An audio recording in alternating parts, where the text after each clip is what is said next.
Hello, welcome to AT success mantra. आज हम लोग बात करेंगे क्वेश्चंस की रिगार्डिंग आपके इलेक्ट्रोस्टैटिक्स का।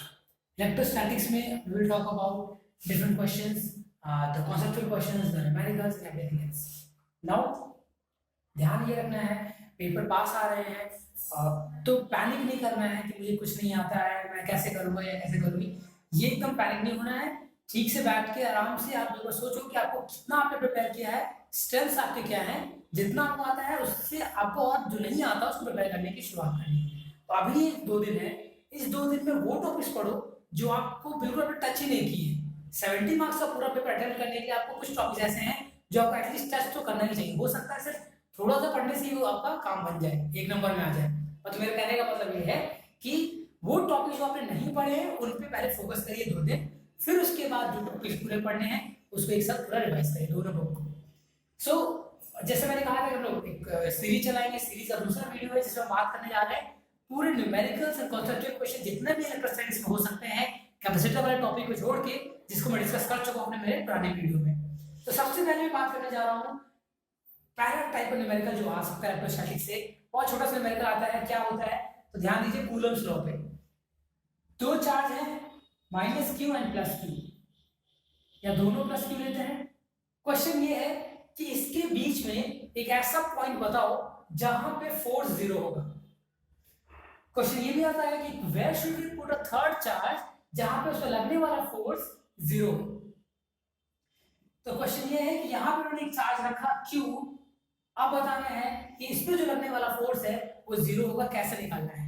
तो बहुत से स्ट्रेट फॉरवर्ड क्वेश्चन है और मुझे पूरी उम्मीद है कि आपको ये आता होगा, फिर भी मैं आपको बता रहा हूं। देखिए, अगर यहाँ पे फोर्स निकालना, फोर्स का फॉर्मूला पता है, F equal to 1/4 pi epsilon naught Q1 Q2 R square. ध्यान ये रखिए, अगर इस पॉइंट को मैं A बोल रहा हूँ, इस पॉइंट को B बोल रहा हूँ, तो अब मैं आपसे चाहूंगा कि अब आंसर दीजिए। मैं पूछने जा रहा हूँ कि अगर C पॉइंट पे फोर्स लग रहा है Q की वजह से जो A पे रखा है, उसका डायरेक्शन क्या होगा। Think about it. अगर आपने सोचा कि डायरेक्शन इधर होगा, सो यू आर राइट। क्यों? क्योंकि for positive charge the direction is away from the charge. ये कहें कि रिपल्सिव फोर्स लगता है, तो देखिए यहाँ जो फोर्स लग रहा है वो रिपल्सिव इन नेचर है। इसकी वजह से अगर निकालो, यहाँ निकालना है Fa, इसकी वजह से फोर्स निकालो, इस पॉइंट पे किधर लगेगा फोर्स का डायरेक्शन इधर, तो इसको मैंने बोला Fb। अब मैंने बोला कि इसमें लगने वाला फोर्स जीरो होना चाहिए, मतलब कि Fa should be equal to Fb। तो यहाँ पे करना कुछ नहीं है, मुझे Fa निकालना है, Fb निकालना है, दोनों इक्वल कर देना है। वहां से मुझे चार्ज का मैग्नीट्यूड मिल जाएगा, कितना चार्ज मुझे चाहिए। दूसरा क्वेश्चन, या इसी में अगला पार्ट ये है कि डिस्टेंस भी तो चाहिए हमें। तो देखिए, क्वेश्चन में ये भी पूछ सकता है कि मैग्नीट्यूड निकालो कितना चार्ज चाहिए, और ये भी पूछ सकता है कि डिस्टेंस निकालो कितना चाहिए, कितना डिस्टेंस पर रखेंगे कि जीरो होगा। मतलब नल पॉइंट इसको बोलते हैं। चलिए पूछा नल पॉइंट कहाँ है, तो कैसे निकालोगे। अगर हो सकता है डिस्टेंस टोटल दिया हो, मान लेते हैं 10 मीटर डिस्टेंस है, 10 सेंटीमीटर डिस्टेंस है, तो इसको माना मैंने x, तो ये बचा 10 माइनस x। फॉर्मूले पुट कर देंगे। Q1 Q2 में क्या रखेंगे, देखिए Q square upon x square, ये Fa हो जाएगा, ऐसे Fb हो जाएगा, यहाँ से आंसर निकल जाएगा।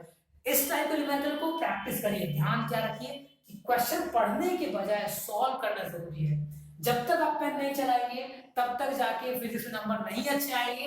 इसलिए जरूरी है कि एक टाइप, भले सिंपल सा टाइप है, उसको बैठ के 5 मिनट में सॉल्व करो। ठीक है, अब आगे चलते हैं, दूसरे न्यूमेरिकल की बात करते हैं। इस टाइप अगर आपने कर लिया, तो अगर आपको इस टाइप में कमांड हो गया, तो आप इस टाइप वाला जो दूसरा बताने जा रहा हूं न्यूमेरिकल, वो आप कर सकते हो। और सच्चो क्वेश्चन या न्यूमेरिकल किसी फॉर्म में आ सकता है। तो देखिए, यहाँ पे एक स्क्वायर है, स्क्वायर पे आपके पास 4 चार्जेस दिए हुए हैं, जिसमें दिया हुआ है ऐसा, और बोला ये गया है कि जो ए बी सी डी ऐसा स्क्वायर है, डी पे जो चार्ज रखा है उस पे फोर्स निकालो। बहुत सिंपल सा क्वेश्चन है। फोर्स निकालने के क्या करना पड़ेगा आपके पास, ध्यान क्या रखना है, एक फोर्स इसकी वजह से होगा, एक फोर्स इसकी वजह से होगा, और एक फोर्स इसकी वजह से होगा। तो अगेन द क्वेश्चन इज, फिर से ध्यान दीजिए कि अगर इसकी वजह से फोर्स निकालने जाएंगे तो कहां निकलेगा, ऐसे आएगा डायरेक्शन। क्यों बोल रहा हूं ऐसा, क्योंकि यहां पे मैंने बोल रखा है कि सारे कैसे हैं, पॉजिटिव चार्ज है। तो पॉजिटिव चार्ज क्यू है, इसकी वजह से फोर्स यहां आ गया, इसको मैंने लिख दिया एफ ऑफ सी, इसकी वजह से आएगा बाहर की तरफ एफ ऑफ ए, और इसकी वजह से कहां आएगा, तो अलोंग द लाइन फिर भी बाहर की तरफ, तो हो जाएगा एफ ऑफ बी। अगर वेक्टर से कॉन्सेप्ट आता है तो बहुत सिंपल सा क्वेश्चन है, आप इसको तो चुटकियों में कर लेंगे। देखिए एफ सी और एफ ए और एफ बी कैसे सॉल्व होता है, किसी दो वेक्टर का पहले रिजल्टेंट निकालिए और फिर तीसरे का उसके साथ रिजल्टेंट निकालिए। तो देखिए ये दोनों 90 डिग्री पे है, इसका रिजल्टेंट इसी के अराउंड आएगा और दोनों को फिर ऐड कर देंगे तो हमें यहाँ पे आंसर मिल जाएगा। मतलब कि क्या करना है, हमें फोर्स निकालना है। जो ध्यान रखने की बात है, please don't put the whole formula, don't open the formula 1/4 ऐसे करके निकालो मत फोर्स, पहले एफ लेके अज्यूम करो, रिजल्टेंट निकालो, फिर फाइनल पुट करो फॉर्मूला। मतलब क्यों ऐसा बोल रहा हूं, अगर आपने रूट के अंदर फॉर्मूला खोल दिया तो आप रूट निकालते रह जाएंगे और ये क्वेश्चन होगा नहीं। तो देखिए क्या करना है, F इज इक्वल टू, अगर इसके लिए फोर्स मानते क्या आएगा, ध्यान दीजिए, अगर सेम चार्जेस हैं तो इस पे लगने वाला फोर्स और इस पे लगने वाला फोर्स का मैग्नीट्यूड सेम होगा। ऐसा मैं इसलिए बोल रहा हूं बिकॉज यहाँ पे A है, ये स्क्वायर है। सो मैं इसको ऐसे लिख सकता हूं under root a square plus b square plus 2ab cos theta, लेकिन cos थीटा का टर्म 0 हो गया तो बचा f square plus f square, ये रिजल्टेंट आ रहा है। तो फिर वैल्यू पुट नहीं करेंगे, क्या करेंगे, यहां लिखेंगे 2f स्क्वायर। इसके बाद क्या आएगा, आपके दिमाग में होना चाहिए, जिनको मैथ्स उन्होंने नहीं लिए, जिनको दिक्कत है मैथ्स में, वो प्लीज इंश्योर करें कि इसके बाद वाले स्टेप पे रुके नहीं। इसके बाद वाले स्टेप कहां से क्या आना चाहिए, √2f। यहां तक निकाल लिया, फिर भी वैल्यू पुट नहीं करोगे, क्या करोगे, इसके बाद इसके साथ निकालोगे इसका रिजल्टेंट, फाइनल जो आएगा फिर वैल्यू पुट करोगे और आंसर सॉल्व करोगे। कोई भी क्वेश्चन ऐसा होता है कि बहुत ही थोड़ा सा डिफिकल्ट बनाने के क्या कर देते हैं, वो ऐसा बोलते हैं कि एक ऐसा चार्ज यहां बताओ, कौन सा चार्ज यहां पे रखें जिसकी वजह से इस पे लगने वाला फोर्स 0 हो जाए। Now this is very tricky question, क्यों, क्योंकि चार्ज का मैग्नीट्यूड के साथ साथ साइन भी आपको ध्यान रखना पड़ेगा। मतलब कि साइन क्या होना चाहिए, नाउ कीप इन माइंड, इस केस में तो यहाँ पे कोई भी चार्ज रखे प्लस या माइनस 0 तो नहीं हो सकता।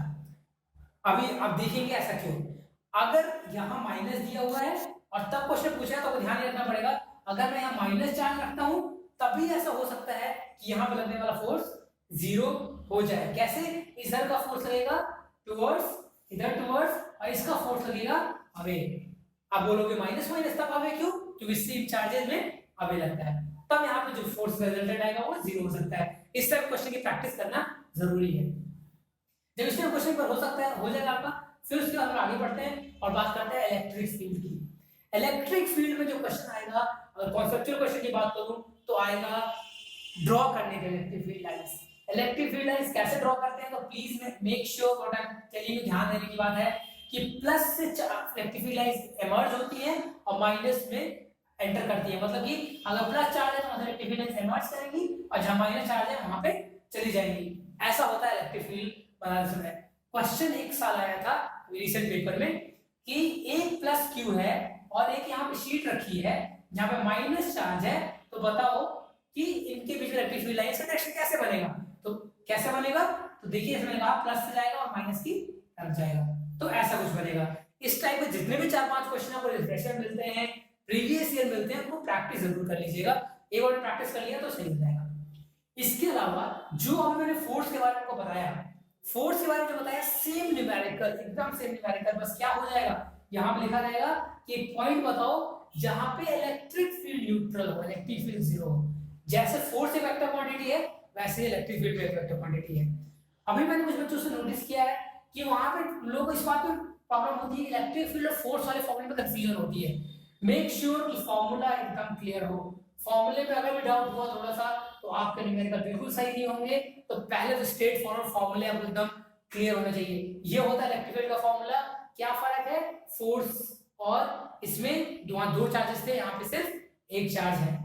एक बार आपने इलेक्ट्रिक फील्ड न्यूमेरिकल्स कर लिए, फिर आगे बढ़ेंगे तो आगे बात करेंगे टॉर्क की। टॉर्क कहाँ किसी बात कर रहे हैं, डाइपोल के बारे में। तो डाइपोल के बारे में पिछले उससे बताया था मैंने पिछले वीडियो में कि आपने ये देखा होगा कि इक्वेटोरियल पोजीशन पे जो डाइपोल का पोटेंशियल होता है वो 0 होता है। तो उस पे बहुत इंटरेस्टिंग सा क्वेश्चन बन जाता है। उसी बात को ध्यान में रखते हुए क्या बनता है उसकी बात करते हैं। तो डाइपोल में क्वेश्चन में पहले से ये बात कर लेते हैं, tau is equal to p E sin theta. Now tau is equal to p E sin theta, ये टॉर्क का फार्मूला होता है। इस टॉर्क के फार्मूले में क्वेश्चन आ सकता है कि टॉर्क को किस डायरेक्शन में रखे इलेक्ट्रिक फील्ड के कि ये जो सॉरी डाइपोल को किस डायरेक्शन में रखे कि उस पर लगने वाला टॉर्क 0 हो। तो देखिए लगने वाला टॉर्क 0 तब होगा जब थीटा की वैल्यू 90 होगी, सॉरी थीटा की वैल्यू 0 होगी या 180 होगी, तब लगने वाला टॉर्क 0 होगा। मतलब कैसे रख सकते हैं, पैरेलल रख सकते हैं या फिर एंटी पैरेलल रख सकते हैं। और इसमें न्यूमेरिकल भी अगर आता है तो आपको पी की वैल्यू पता है, ई की वैल्यू पता है, value direct straight forward question आएगा अगर न्यूमेरिकल। इलेक्ट्रिक फील्ड में आगे बात करते हैं और बात करते हैं एक ऐसे क्वेश्चन की जो बहुत बार आया हुआ है। और ध्यान दीजिएगा इसमें क्या बोल रहा हूँ। अगर यहाँ पे प्लेन शीट रखी है मैंने और मैंने कहा इस प्लेन शीट की वजह से आपको निकालना है इलेक्ट्रिक फील्ड किसी पॉइंट पे, तो पहले तो ये बताएंगे आपके फॉर्मूला क्या होगा अगर किसी पॉइंट पे इलेक्ट्रिक फील्ड निकालना हो शीट की वजह से। तो देखिए इस ए पॉइंट पर याद आ रहा हो तो फॉर्मूला होता है sigma upon 2 epsilon not.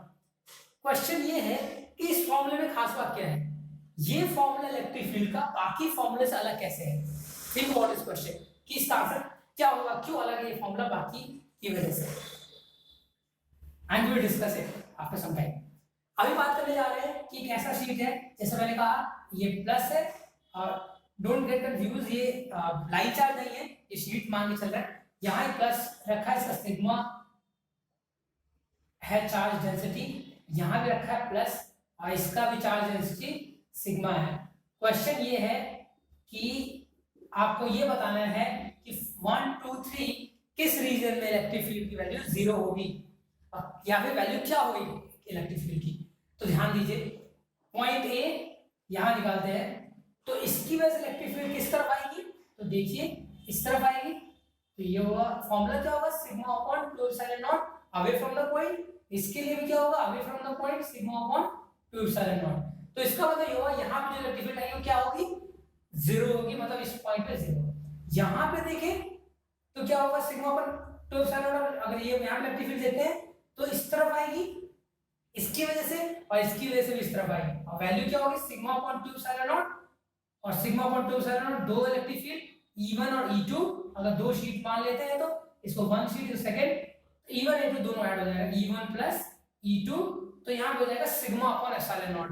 Similarly यहाँ पे भी ऐसा ही केस होगा ना। क्वेश्चन में थोड़ा सा चेंज करके आपका आंसर गलत करा सकते हैं। और क्या करते हैं एग्जामिनर जब बोर्ड में क्वेश्चन आता है तो क्या क्या चेंज कर देते हैं, थोड़ा सा मैं चेंज कर दूं, यहाँ पे लिख दूं सिग्मा 1 एंड सिग्मा 2 और फिर मैं बोलूं कि कैलकुलेट करो, क्योंकि बच्चे के दिमाग में एकदम फिट रहता है ये बात कि सिग्मा अपॉन एप्सिलॉन नॉट होता है तो 0 होता है यहाँ पे, तो वो आंख बंद करके ना 0 लिख देता है। कुछ बच्चों की बात कर रहा हूँ, ऐसा बिल्कुल मत ध्यान करिएगा। देखिए सिग्मा 1 और सिग्मा 2 लिखा है, ऐसा कहीं नहीं लिखा है कि सिग्मा 1 और सिग्मा 2 इक्वल है।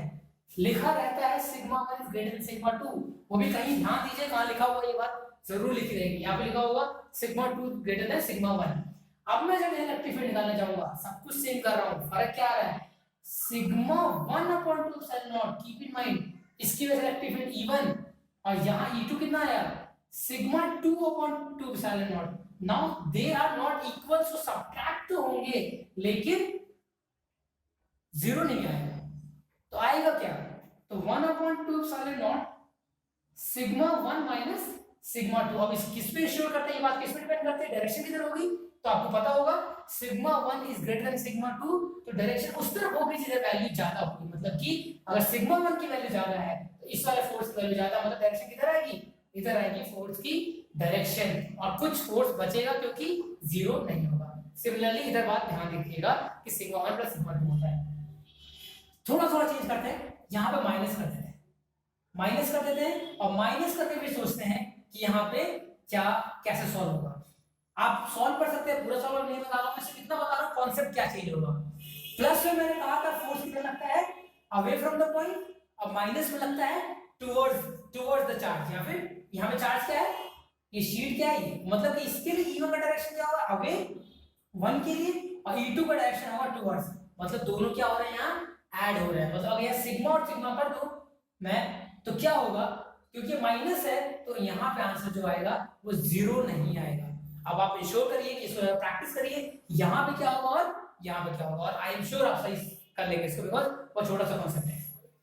ये वाले कॉन्सेप्ट ठीक से प्रिपेयर करिएगा। आपने देखा होगा पिछले साल के पेपर्स में 2-3 साल आया हुआ है, तो इस साल भी आ सकता है, कुछ नया नहीं होगा इस साल भी, वही क्वेश्चन में कुछ ना कुछ एक घुमा के कहीं से आएगा।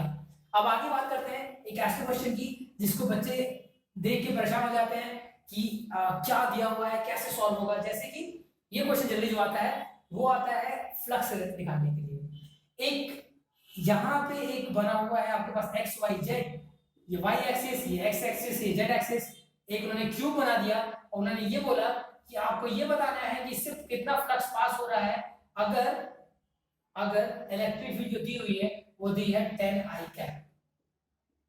नाउ जैसे 10 आई कैप दिया हुआ है आपको सॉल्व करना है, या फिर कुछ और लिख दिया 2 अल्फा 5 into 5 या फिर कुछ भी 2 अल्फा आई कैप।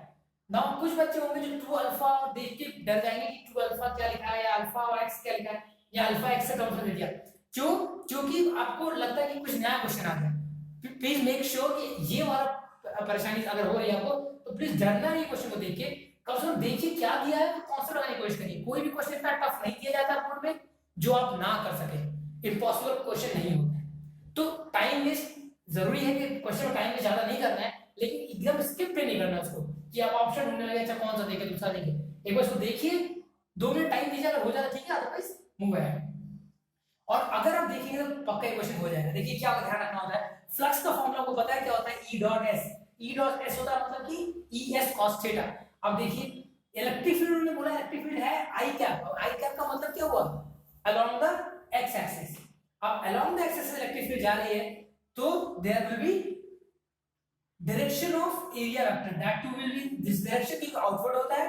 तो अगर मैं इसको फेस m बोल लूं, इसको फेस l बोल लूं, तो l पे अगर मैं निकालूं इलेक्ट्रिक फील्ड इलेक्ट्रिक फ्लक्स तो phi will be equal to 10 i cap मैंने लिया था 10 i कैप, और फिर एरिया वेक्टर, अच्छा रेडियस दिया रहेगा आपको, सॉरी वो दिया रहेगा a दिया रहेगा, वो साइड दिया हुआ है 2 सेंटीमीटर।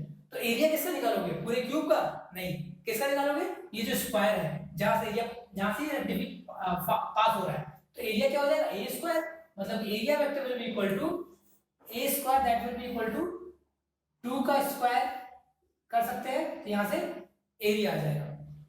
आपको दिमाग में क्या रखना है कि एरिया वेक्टर भी एक वेक्टर होता है, सो इसका मतलब वहां भी आई कैप होगा, so the flux will be 2 I cap, 2 का स्क्वायर आई कैप। फिर इसको आप सॉल्व करेंगे, यहां से फाइंड करके आ जाएगा।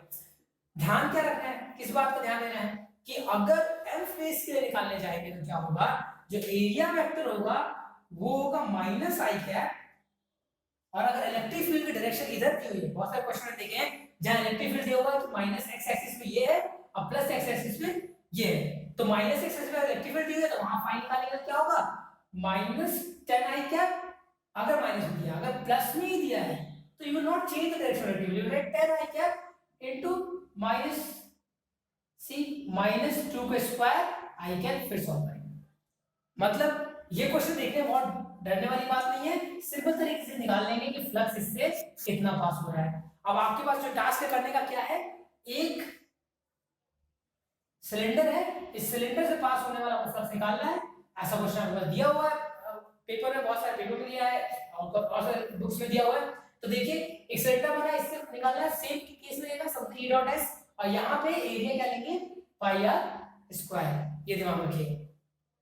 क्वेश्चन इस टाइप का सॉल्व करेंगे। इसके बाद बात करते हैं गॉस थ्योरम से रिलेटेड। क्वेश्चन ये है कि अगर एक आपके पास क्यूब है और क्यूब में बोला गया है कि आपको निकालना है फ्लक्स, कहां पे एक क्यूब है जिस क्यूब में यहां पे a by 2 डिस्टेंस पे क्यू चार्ज रखा हुआ है, a by 2 डिस्टेंस मतलब क्या बोल रहा हूं मैं, height from the base, a by 2 distance पे क्यू चार्ज रखा हुआ है। अब फ्लक्स निकालना है ABCD से, फ्लक्स निकालना है कितना फ्लक्स पास हो रहा है ABCD सरफेस से। मैं क्या करोगे, कैसे निकालोगे, please try to solve this question. जब भी ऐसा क्वेश्चन करेंगे तो बहुत सारे बच्चे दिमाग लगा रहे होंगे क्या, गॉस थ्योरम, बिल्कुल गॉस थ्योरम लगेगी। अगर कुछ लोग आंसर ये देना चाह रहे हैं कि इससे पास वाला फ्लक्स का आंसर होगा q अपॉन एप्सिलॉन नॉट, तो ये गलत है, q अपॉन एप्सिलॉन नॉट नहीं होगा। क्यों, q upon epsilon not is correct कब, अगर मैं कहता इस क्यूब से पास होने वाला फ्लक्स बताओ, मैंने कहा कि वो फ्लक्स बताओ जो फेस ABCD से पास हो रहा है। इसका मतलब क्या हो गया कि मुझे phi is equal to 1/6 q epsilon not करना पड़ेगा। क्वेश्चन ये है ऐसा क्यों, क्योंकि 6 फेसेस होते हैं इसमें और अगर टोटल से पास होने वाला फ्लक्स q पर एप्सिलॉन नॉट है तो 1 से कितना पास होगा 1/6 टाइम्स। आसानी से आप सॉल्व कर सकते हैं। Now same question becomes tricky one when it is written कि एक स्क्वायर बना है और स्क्वायर से एक नीचे स्क्वायर रखा है उससे a/2 डिस्टेंस पे q चार्ज रखा हुआ है। नाउ स्टूडेंट्स देखिए आप कैसे सॉल्व करेंगे। ऐसे क्वेश्चन में क्या करना होता है आपको इमेजिनरी कांस्टेंट सरफेस बनानी होती है। यहाँ पे क्या होगा एक क्यूब बनाएंगे और आंसर इसका भी सेम आएगा जैसा कि आगे मैंने लिखा था। क्या आएगा 5 q/6 एप्सिलॉन नॉट। और ध्यान रखिए यहाँ a/5 पढ़ते हैं कोई फर्क नहीं पड़ता क्योंकि वो उसके अंदर ही लाई करेगा। ना आपके पास टास्क क्या है आपको क्या करना है और अब इसका क्वेश्चन मैं डिस्कस करता हूं थोड़ी देर बाद। एक हेमिस्फीयर है और हेमिस्फीयर के लिए आपको बताना है कि अगर यहाँ q चार्ज रखा है तो इसकी वजह से फ्लक्स कितना होगा। बहुत सिंपल क्वेश्चन है, आप इसका आसानी से आंसर बता सकते हैं। अब आगे बात करने जा रहे हैं। आगे जो दूसरा डिवाइड आ सकता है वो आता है वर्क डन पे, पोटेंशियल एंड वर्क डन पे।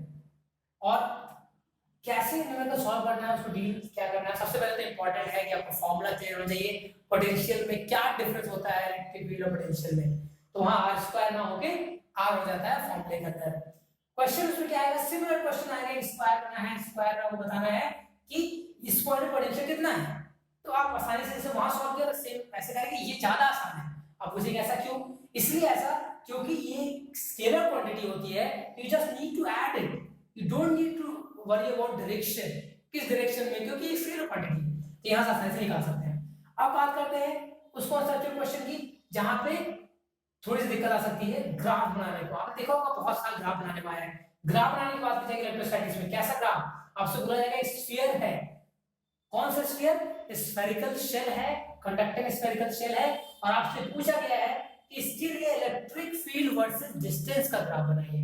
अब अगर मैंने कहा कि इलेक्ट्रिक फील्ड और डिस्टेंस का ग्राफ बनाना है तो देखिए कैसे बनेगा। यहां इलेक्ट्रिक फील्ड है और यहां पे r है डिस्टेंस। मैंने उसने बताया था कि इलेक्ट्रिक फील्ड के अंदर कोई स्फीयर के अंदर कोई इलेक्ट्रिक फील्ड नहीं होती है। मतलब क्या हो गया कि capital R, what is capital R? Capital R is the radius. Capital R दूरी तक कोई इलेक्ट्रिक फील्ड नहीं होगी। मतलब ग्राफ कहां शुरू होगा? यहां से। और कैसे जाएगा? तो हाइपरबोला की तरह जाएगा। Rectangular hyperbola. क्यों ऐसा हो रहा है? बिकॉज़ इसके बाद जो इलेक्ट्रिक फील्ड होगी वो r² के इनवर्सली प्रोपोर्शनल होगी। आपको पता है ऐसा कुछ अगर आपने प्रूविंग की होगी तो आपने प्रूव किया होगा। तो ये ग्राफ बनता है फॉर अ स्फीयर। क्वेश्चन में ट्विस्ट अप आता है, ट्विस्ट आएगा कि बोल दिया स्फीयर बोला लेकिन बोला सॉलिड स्फीयर। अब सॉलिड स्फीयर अगर बोल दिया तो क्वेश्चन में चेंज आएगा। क्या चेंज आएगा ध्यान दीजिए।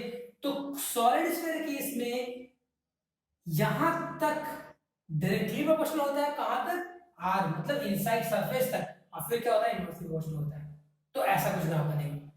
आपने ये दोनों ग्राफ बना लिए, ध्यान से देख लीजिए मैंने क्या बनाया है और इसको याद रखिएगा ना। क्वेश्चन में फिर आगे पूछेगा कि ग्राफ तो बनाना है लेकिन किसका बनाना है? पोटेंशियल और r के बीच ग्राफ बनाना है। सेम केस में इंटरेस्टिंग थिंग इज अगर मैं पोटेंशियल ग्राफ बनाने जाता हूं तो ग्राफ कुछ ऐसा बनता है।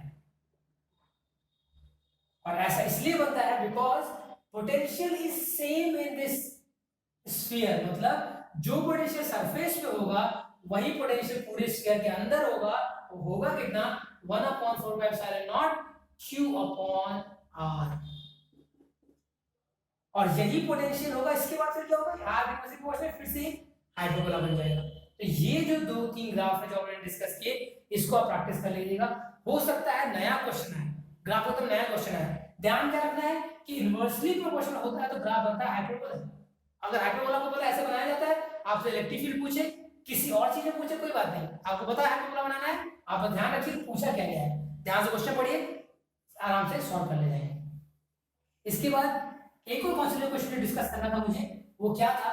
वो था कि अगर एक फोर्स है या फिर एक इलेक्ट्रिक फील्ड है वो 1/r³ के प्रोपोर्शनल कब होती है। तो अगर आपको याद आ रहा है तो अच्छी बात है। ये डाइपोल में ऐसा होता है, जब शॉर्ट डाइपोल ले लेते हैं तो वहां r³ के प्रोपोर्शनल होता है। क्वेश्चन है कि अब फोर्स का प्रोपोर्शनल होता है तो अगर इलेक्ट्रिक फील्ड r³ प्रोपोर्शनल है तो फॉर्मूला होता है फोर्स का q × e, तो फोर्स भी प्रोपोर्शनल होगा। इसके बाद जो मैं कहा था वर्क डन वाला, तो वर्क डन देखिए क्या होता है। आपको पता है जब हम वर्क डन निकालने जाते हैं तो अगर किसी सरफेस में पोटेंशियल डिफरेंस जीरो है तो वहां वर्क डन जीरो होगा। मतलब कैसे? एक डाइपोल है और डाइपोल के इक्वेटोरियल पोजीशन में कहा था, इक्वेटोरियल पोजीशन पे क्या होता है?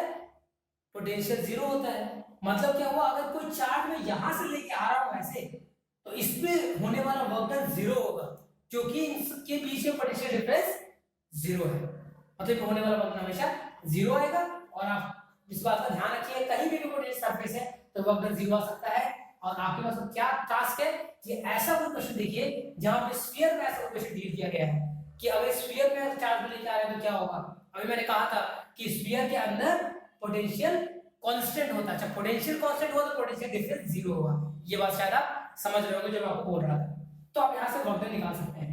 इसके अलावा एक क्वेश्चन होता है जिसमें बात की जाती है कि आपको फाइंड करना है एनर्जी, पोटेंशियल एनर्जी। तो उसके लिए फॉर्मूला आपको पता है 1/4 pi epsilon naught Q1 Q2 upon R। ध्यान ये रखिएगा कि पोटेंशियल एनर्जी तब फाइंड करते हैं किसी दूसरे चार्ज के रिस्पेक्ट में, मतलब कॉम्बिनेशन ऑफ चार्जेस के। यहाँ पे क्यों रखा है और बोला गया कि 3 और चार्ज लाएंगे, या फिर ध्यान रखिए ऐसा कुछ बता रहा हूं, ये कॉम्बिनेशन बना दिया गया, बोला गया इस कॉम्बिनेशन को बनाने में कितनी पोटेंशियल एनर्जी खर्च हुई होगी ये बताइए। तो देखिए ये वाला जो लाए होंगे तो वर्क डन जीरो करना पड़ा होगा, तो यहाँ पे आ गया। फिर उसके बाद इसकी वजह से बाकी सब में पोटेंशियल एनर्जी आया होगा। तो सबके लिए फॉर्मूला निकालेंगे कैसे, और इसको 1 बोलता हूं, इसको 2 बोलता हूं और 3 और 4। तो देखिए ये कॉम्बिनेशन बनेगा 1 और 2 का। जब 2 आ गया तो 3 को 3 लोग अपोज कर रहे हैं। कौन कौन? यहाँ 3 है, यहाँ 4 है। 3 लोग अपोज कर रहे हैं। कौन अपोज कर रहा है? 1 2 दोनों मिलकर अपोज कर रहे हैं। तो अब दोनों कॉम्बिनेशन ऐड हो जाएगा तो 3 क्यों निकल आएगा, और जब 3 क्यों निकल आएगा वैसे ही 4 क्यों निकल आएगा। मतलब मैं क्या कहना चाह रहा हूँ कि जब ये चार्ज लेके आए होंगे तो फॉर्मूला ऐसा कुछ लिखा रहेगा। ये क्या है? एनर्जी है, पोटेंशियल एनर्जी है। जब ये चार्ज लेके आएगा तो फॉर्मूला क्या हो जाएगा? 1/4 pi epsilon naught Q1 Q2 upon R plus 1/4 pi epsilon not Q2 Q3 upon Q1 Q3 और R के डिस्टेंस हिसाब से रखिए। इस बात को ध्यान रखिएगा। नो R के डिस्टेंस के अकॉर्डिंग चेंज हो जाएगी। तो ये कुछ क्वेश्चंस हैं जो बन सकते हैं। कैपेसिटर की बात मैं पहले कर चुका हूं, और इसके अलावा बहुत कम चांसेस से क्वेश्चन बनेंगे। कुछ क्वेश्चन वैसे भी हैं जहां पे आपको डिफरेंशिएशन करना पड़ता है, इंटीग्रेशन करना पड़ता है। तो वैसे क्वेश्चंस बहुत रेयरली बोर्ड में आते हैं। तो वैसे क्वेश्चन प्रैक्टिस जरूर कर लीजिए, लेकिन उसमें ध्यान आप कम देंगे तब भी चलेगा। अभी जो मैं जितना आपको बताया है ये पूरा इलेक्ट्रोस्टैटिक्स के बारे में बताया है। फिर हम लोग डिस्कस करेंगे कल की वीडियो में, जिसमें हम बात करेंगे और बाकी क्वेश्चंस की। सो बेस्ट ऑफ लक, अच्छे से पढ़िए। और न्यूमेरिकल जो मैंने आपको बताया, जो टॉपिक मैंने बोले आज आपको, वो टॉपिक आज बैठ कर न्यूमेरिकल तैयार कर लीजिए। जैसे मैंने कहा कि अभी 2 दिन है, पहले दो दिन जो टफ टॉपिक से जो नहीं आते हैं, जो जिसको डर लग रहा है, पहले वो रिवाइज कर लीजिए। फिर उसके बाद बाकी 3 दिन में बाकी रिवाइज कर लीजिए। So thank you so much.